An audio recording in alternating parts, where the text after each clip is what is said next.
AKG സെന്ററിന് ഭൂമി അനുവദിച്ചതുമായി ബന്ധപ്പെട്ട file കാണാനില്ലെന്ന് വിവരാവകാശ രേഖ. സെന്ററിന് അനുവദിച്ചതിനേക്കാൾ കൂടുതൽ ഭൂമിയുണ്ടെന്ന കേസ് ഹൈക്കോടതിയിൽ നടന്നുവരുന്നതിനിടെയാണ് പുതിയ വിവാദം. ഭൂമി അനുവദിച്ചതുമായി ബന്ധപ്പെട്ട ഫയൽ ആർക്കൈവ്സിൽ ഇല്ലെന്നാണ് വിവരാവകാശ രേഖ. 1977 AK ആന്റണി മുഖ്യമന്ത്രിയായിരുന്നപ്പോൾ AKG പഠന ഗവേഷണ കേന്ദ്രം ആരംഭിക്കുന്നതിന് AKG സ്മാരക സമിതിക്ക് സർവകലാശാലയോട് ചേർന്നുള്ള ഭൂമി കൈമാറിയത് സംബന്ധിച്ച ഫയൽ ആർക്കൈവ്സിന് കൈമാറിയിരുന്നു. റവന്യൂ വകുപ്പ് വിവരാവകാശ നിയമപ്രകാരം നേരത്തെ അറിയിച്ചിരുന്നതാണ് ഈ കാര്യം.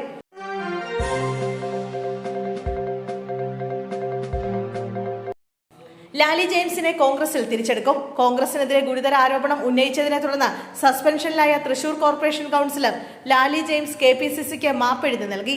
KPCC നേതൃത്വം ഇത് പരിഗണിച്ച ശേഷം നടപടി സ്വീകരിക്കും. സസ്പെൻഷൻ പിൻവലിച്ച ലാലി ജെയിംസിനെ കോൺഗ്രസിൽ തിരിച്ചെടുക്കണമെന്നാണ് സൂചന. സസ്പെൻഷൻ പിൻവലിച്ച് ലാലി ജെയിംസിനെ കോൺഗ്രസിൽ തിരിച്ചെടുക്കുമെന്നാണ് സൂചന. തെരഞ്ഞെടുപ്പിന് മുമ്പ് പാർട്ടിയിലെ പ്രശ്നങ്ങൾ പരിഹരിക്കാൻ ലക്ഷ്യമിട്ടാണ് കോൺഗ്രസിന്റെ നീക്കം. ശക്തമായ ത്രികോണ മത്സരം നടക്കുന്ന തൃശൂരിൽ തിരിച്ചടി ഉണ്ടാകുന്ന എല്ലാ സാധ്യതകളും ഇല്ലാതാക്കുന്നതിന്റെ ഭാഗമായിട്ടാണ് ലാലി ജെയിംസിനെ പാർട്ടിയിൽ തിരിച്ചെടുക്കാൻ നീക്കം നടക്കുന്നത്. UDF സ്ഥാനാർത്ഥി രാജൻ പല്ലന്റെ പ്രചാരണത്തിൽ സജീവമാകാൻ പാർട്ടി ലാലി ജെയിംസിനോട് ആവശ്യപ്പെട്ടതായി റിപ്പോർട്ടുണ്ട്.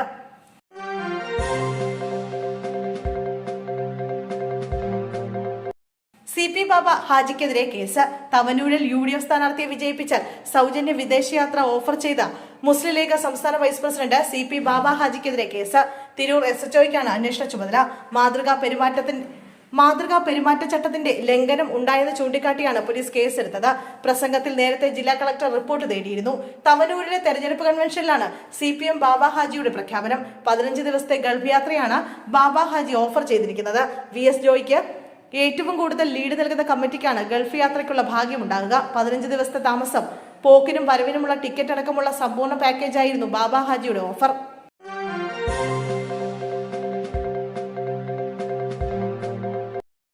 അമ്പലപ്പുഴയിൽ പ്രചാരണത്തിനും വോട്ട് സമാഹരണത്തിനും ഒരു വീഴ്ചയും ഉണ്ടാകരുതെന്ന് MP ഗോവിന്ദൻ.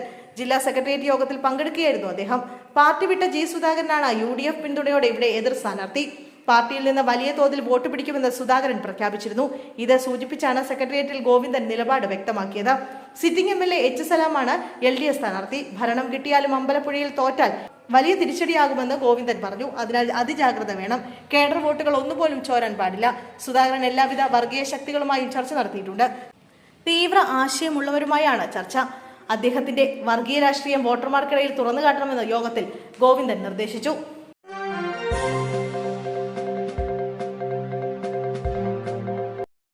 സൈബർ അധിക്ഷേപത്തിന് പരാതി നൽകി രാഹുൽ മാങ്കൂട്ടത്തിൽ പ്രതിയായ ബലാത്സംഗ കേസിൽ 2 അതിജീവിതമാർ. രാഹുലിന്റെ സുഹൃത്ത് ഫെന്നി നൈനാനെതിരെയാണ് രണ്ടാമത്തെ കേസിലെ അതിജീവിത പരാതി നൽകിയത്. പ്രാഥമിക പരിശോധന നടത്തിയ ശേഷമായിരിക്കും പരാതികളിൽ കേസെടുക്കുക. രണ്ടാം കേസിലെ അതിജീവിതയാണ് രാഹുലിന്റെ സുഹൃത്ത് ഫെന്നി നൈനാനെതിരെ പരാതി നൽകിയത്.